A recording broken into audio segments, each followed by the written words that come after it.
श्रद्धा सुमन रूपी शब्दों से देखो दोस्तों, गुरुजी आखिर इतने इंतजार के बाद आ ही गए। जय जय श्री राम।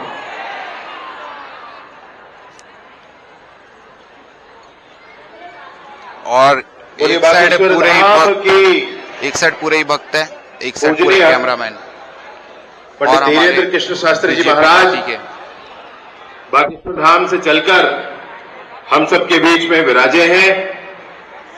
मैं छत्तीसगढ़ की पावन धारा में समूचे छत्तीसगढ़ की ओर से और विष्णुदेव साई जी की सरकार की ओर से भी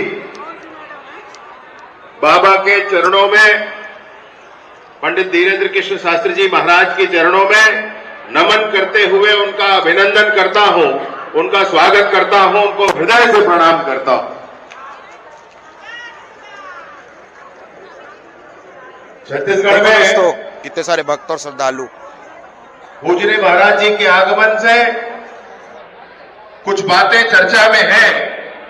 बड़ी स्पष्टता के साथ ये कहना चाहता हूं कि पूजने महाराज जी की यात्राओं में मैं गया, महाराज जी के पूर्व में छत्तीसगढ़ में आगमन हुए हैं, उन कार्यक्रमों में भी मैं रहा हूं।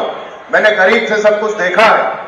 मैंने देखा है कि महाराज जी समाज में अगर कोई ऊंच नीच का भाव है तो उसको दूर करने के लिए कितनी ताकत, कितनी शिद्दत के साथ कोशिश करते हैं।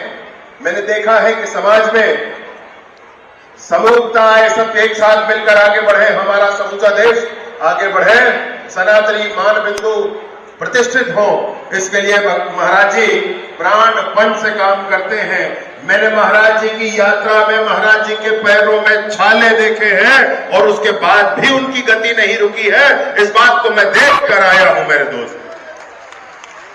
मैं कहना चाहता हूं कि कुछ ऊटपटांग बात करने वालों को इस बात को समझना होगा कि इतनी बड़ी जनता जिनके श्रद्धा के केंद्र पंडित धीरेन्द्र कृष्ण शास्त्री जी है, तो वो जब आना चाहेंगे छत्तीसगढ़ तो हम अपने कंधे में बिठा कर लाएंगे, अपनी पलकों में बिठा कर लाएंगे।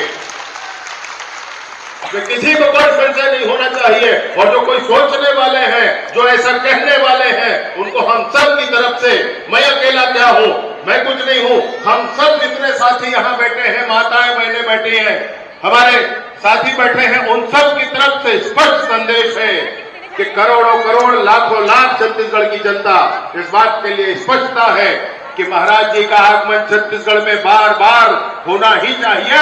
उनका आशीर्वाद हम सबको बार बार प्राप्त होना ही चाहिए, उनका मार्गदर्शन हम सबको बार बार प्राप्त होना ही चाहिए। मैं उनसे पुनः निवेदन करते हुए कि आप